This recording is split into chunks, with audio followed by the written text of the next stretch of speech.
Okay, we're here to spray the chameleons. We've now got our water bottle. It's been pumped up, and just arbitrarily I'm going to open one of the cages. Again, they don't run out on you. They're not going to be freaked out. Now, admittedly, they don't like being sprayed with water, so we're just going to hold this back a little bit, and we're going to spray it.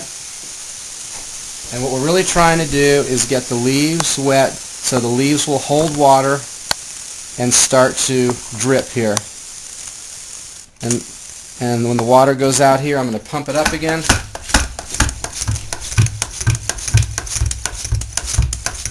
Again, it doesn't matter if we get the chameleon.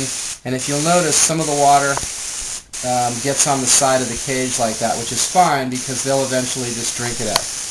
They do need to be misted about 3 times a day, and typically they're not misted in the evening after their lights shut off because they're sleeping. Let me show you about the light control here. All the lights are turned off and on by this controller over here. You shouldn't have to mess with it because it's battery powered, and in the event of a power failure it will remember. However, if something does go wrong, basically you need to come over here and just press the button here that says 1, either off or on, right above the wake up here. So if you press off, all the lights go off. If you press on, all the lights go on. Basically, this gets turned on automatically at 7 in the morning and off at 7:15. If for some reason you were running late and you were feeding them at like 7:05 or 7 o'clock and it shut off, you can just go ahead and press the on button. They'll all turn on. This one control feeds or controls the lights in both rooms. In terms of the dusting stuff, in the instructions that Jake left you, he talked about different days sprinkling different additives into or on top of the crickets. So when he talks about blue or pink, he's talking about this Reptical here. When he talks about blue, it's the Herbivide. And when he talks about black, it's the Mineral. Again, you don't have to sprinkle a lot. A little bit goes a long way. You just sprinkle it in.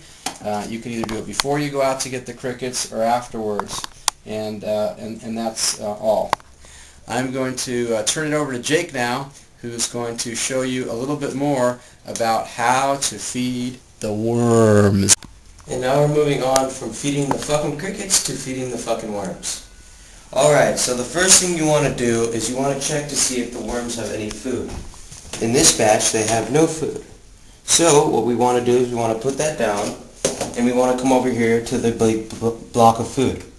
You want to cut a square off. This one's already pre-cut right here.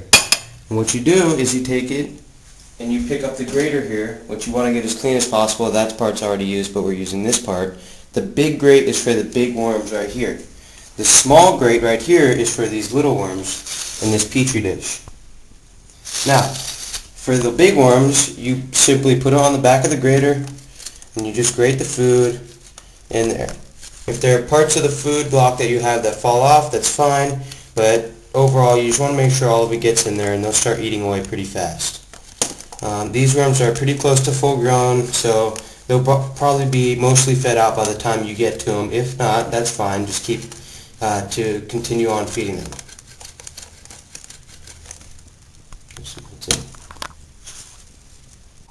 Alright, now we go on to step 2 of the feeding the worms, or rather feeding the fucking worms.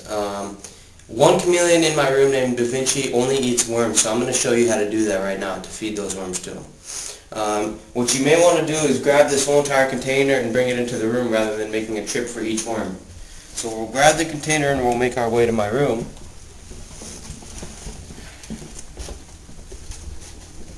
Now, since he's already eaten tonight, I'm going to show you how to feed out one worm to him.